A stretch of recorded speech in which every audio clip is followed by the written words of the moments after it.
Dan para akhwat saya nasihati ya, awas nih yang belum menikah, jangan dengarkan rayuan-rayuan gombal para lelaki. Aku mencintaimu. Jangan percaya. Katakan padanya, buktikan cintamu dengan menuliskan namaku di buku nikah kita. Catat. Itu. Punya BPKB. Apa itu BPKB? Buku pernikahan kita berdua.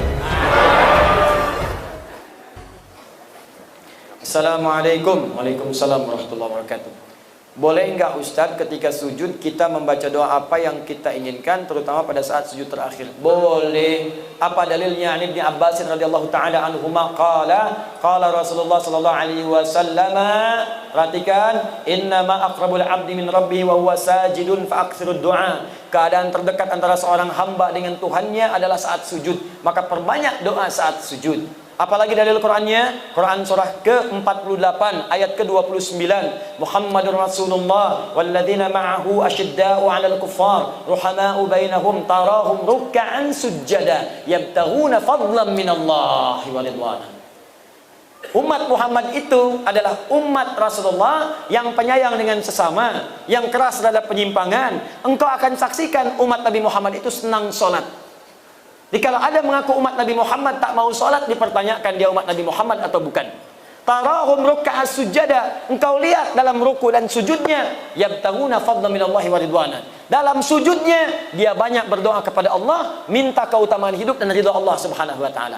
Jadi kalau bertanya bolehkah banyak berdoa dalam sujud? Boleh. Pertanyaannya bagaimana caranya? Caranya. Yang pertama, kalau doa itu pernah diajarkan oleh Nabi dengan lafadznya, maka silahkan baca langsung dengan lafadznya, sah. Selain ayat Al-Quran. Kalau ayat Al-Quran tak boleh dibaca dalam sujud, kecuali potongan ayat yang diniatkan sebagai doa, bukan ayatnya. Misal, Rabbana atina fid dunya hasanah wa fil akhirati hasanah wa qina adzabannar, diniatkan sebagai doa, bukan ayatnya. Karena kalau ayatnya lengkap, wa minhum may yaqulu rabbana atina fid dunya hasanah wa fil akhirati hasanah wa qina adzabannar. Surat apa? Al-Baqarah. Ayat berapa? 201. Di mana letaknya? Paling kanan sebelah bawah. Kalau ayatnya, kita boleh baca ayatnya saja, asalkan ditujukan dengan doa. Rabbana zalamna anfusana wa illam taghfir lana wa tarhamna lanakunanna minal khasirin. Kalau ditujukan doa, boleh dengan niat berdoa, bukan karena ayatnya. Boleh bacakan itu sebagai doa. Kalau ayatnya ada di Quran, di mana? Surah ke-7, apa? Al-A'raf, ayat berapa? 23. Jelas ya? Kalau kita tak ada bimbingan bacaan doanya, lafadznya, atau bahkan, maaf, yang kita mintakan tak pernah disebutkan oleh Nabi. Misal, besok anak mau ujian, zaman Nabi tak ada ujian di sekolah. Besok misalnya ada acara pelantikan jabatan, zaman Nabi nggak ada pelantikan jabatan.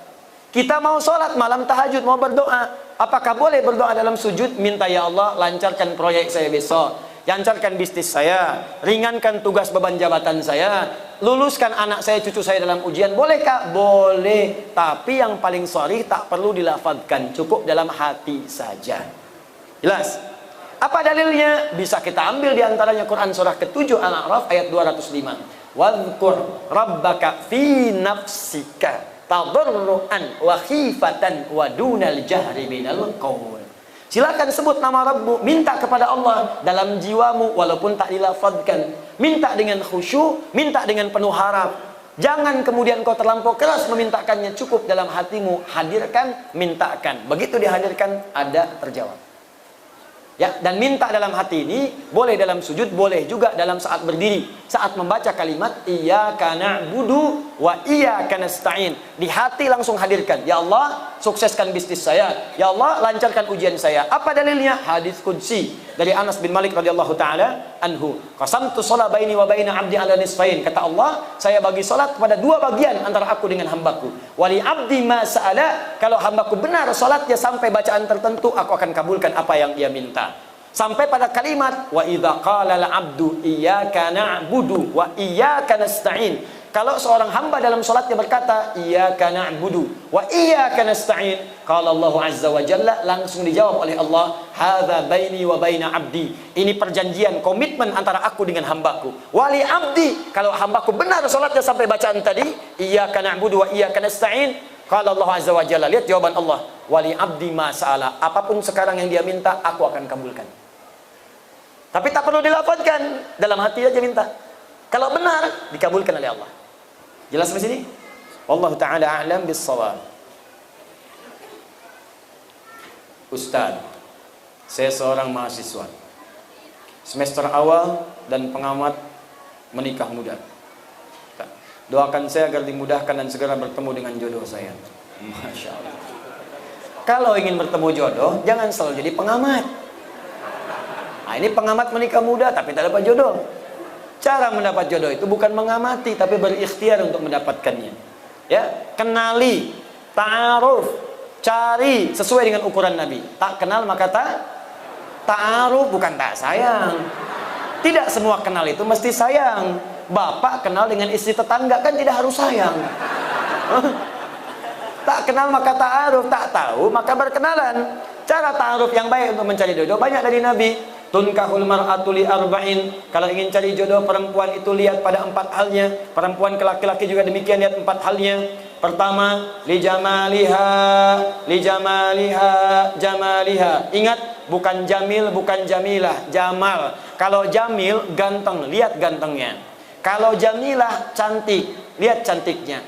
Jamil ganteng, Saiful ganteng, Saiful jamil. Jamilah cantik, Mulan cantik, Mulan jamilah. Tapi kalau jamalah itu adalah penampakan keindahan yang terpampang pada warasnya, pada parasnya. Di bagaimana kalau ditatap jadi senang?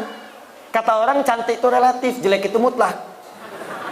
Tapi ada orang yang wajah biasa, tapi kalau ditatap indah, enak, suaranya merdu. Memang parasnya 100%, tapi cerewetnya 1000%. Nah enak juga. Coba Sayyidah Khadijah, istri Nabi, dengan Sayyidah Zainab binti Jahsy, cantik mana di antara itu? Bagus. Kalau tahu saya akan tanya, sudah pernah lihat? Kata orang, cantik paras itu Sayyidah Zainab. Mata kalau melihat tak berkedip, wajah tak berpaling. Tapi yang disebut dalam mimpi Nabi Sayyidah Khadijah.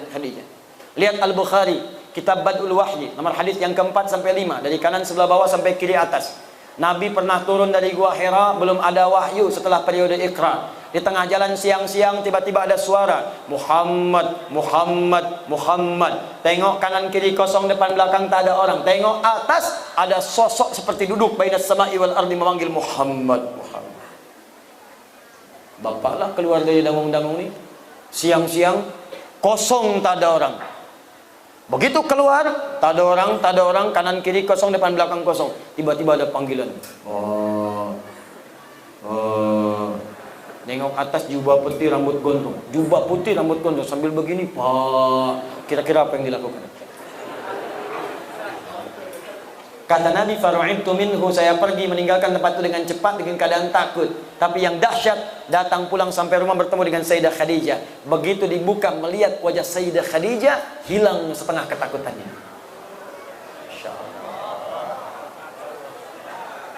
Jika dia ditatap, maka damai hatimu, kata Nabi. Calon istri yang baik ketika dilihat Sayyidah Khadijah, baru lihat wajah istri, masalah hilang. Setengah masalah hilang. Apa kata Nabi? Dastiruni, dastiruni. Di riwayat lain, zammiluni, zammiluni. Selimuti saya, selimuti saya. Saya khawatir. Dibawa, digandeng, masuk ke kamar, diselimuti. Keluar kalimat yang indah. Zaujil karimi, makna. Sayang, engkau itu orang baik. Engkau menyambung silaturahim. Engkau senang memberi. Engkau orang baik dalam kehidupan. Engkau tak punya musuh. Tanamkan dalam jiwamu yang paling dalam. Aku akan bersamamu dalam suka dan duka. Seketika hilang masalahnya. Turun malaikat yang tadi membawa surah Al-Mudaththir, surah ke-74. Ya ayyuhal mudaththir, qum fa'anzir. Itu asbabun nuzulnya tadi. Jadi sekarang bagaimana caranya? Masya Allah, Bu, pulang ke rumah. Pastikan suami lihat ibu, hilang masalah. Pulang dari kantor, pulang dari pasar, ada masalah di pasar. Nyampe rumah, Assalamualaikum. Waalaikumsalam. Dengar suara istri, Alhamdulillah tenang. Begitu dibuka, tambah masalah. Nah, ini pertama lah. Ya. Kedua, nasabiyah, lihat dari mana dia berasal supaya tidak menimbulkan fitnah. Cari ukurannya. Ketiga, kemudian apa yang terjadi? Kata Nabi, lihat juga lima liha, Ada yang menafsirkan adalah kekayaan hartanya. Tapi saya cenderung kepada penafsiran kemampuan dia mengelola harta suaminya. Awas, kadang banyak yang salah tafsir. Oh, kalau yang kaya saya cari aja janda kaya, saya nikahin kaya saya. Tidak. Saya cari aja anak orang kaya, saya nikahin jadi kaya. Tidak. Kata para ulama hadis sebagian, makna di sini adalah kemampuan dia mengelola harta suami. Jangan sampai pendapatan Anda 5 juta, tapi zakat molnya dia 10 juta. Stres Anda. Untuk salonnya saja sudah 7 juta, capek. Yang terakhir, yang keempat, lidiniha, ketaatannya kepada Allah. Ya, fadfar bidzatid dini taribat yadak. Kalau ada yang keempat ini yang paling dahsyat. Karena itu Bu, Pak, maaf ya. Kalau ada seorang pemuda, akhlaknya baik, agamanya bagus, Qur'annya hafal, taat pada Allah, kata Nabi, jangan ditolak tuh karena sulit untuk menemukannya. Jangan dihilangkan peluangnya, cepat. Sekarang sedang marak di Indonesia, Jakarta, Bekasi sekitarannya, mahar untuk menikah, sekarang rata-rata hafal berapa juz. Ada seorang pemuda datang melamar kepada anak kiai, anaknya cantik luar biasa, taat salihah. Ternyata bukan dia saja yang datang, 2 orang lain datang, 3 orang datang mau mengajukan lamaran. Begitu datang pertanyaan kiainya bukan yang lain, Quran. Ananda siapa namanya? Saya Anas, Pak. Baca surat An-Nas. Baca. Bagus. Kalau Ananda siapa? Saya Torik, Pak. Baca surat At-Torik. Bagus. Yang ketiga, belum ditanya, udah pucat wajahnya. Kalau Ananda siapa? Saya Imran, Pak. Tapi dia tak hilang akal. Cuma panggilan sehari-hari, kulhu, Pak. Ya. Coba carilah yang seperti itu. Yang ikhwan juga demikian. Coba ta'aruf yang baik. Kalau sudah jangan lama-lama, ya. Lamar dengan baik. Doa malamnya istikharah. Nampak dia, besoknya lamar. Doakan, sentuhlah ia tepat di hatinya. Maka ia akan jadi milik untuk selamanya. Bikin status. Udah datang. Dan para akhwat saya nasihati ya, awas nih yang belum menikah, jangan dengarkan rayuan-rayuan gombal para lelaki. Aku mencintaimu. Jangan dipercaya. Katakan padanya, buktikan cintamu dengan menuliskan namaku di buku nikah kita. Catat. Itu. Punya BPKB. Apa itu BPKB? Buku pernikahan kita berdua. Masya Allah. Kenapa nyampe sana ini? Dah, 3 menit lagi saya jawab. Bismillahirrahmanirrahim. Ustadz, bagaimana caranya kita berdoa kepada Allah supaya hati kita tenang, hati kita terang? Caranya yang berdoa. Minta kepada Allah supaya diterangkan hati. Bagaimana caranya? Yuk kita mulai beberapa bagian dari Al-Quran. Pertama, tingkatkan zikir kepada Allah. Apa itu zikir?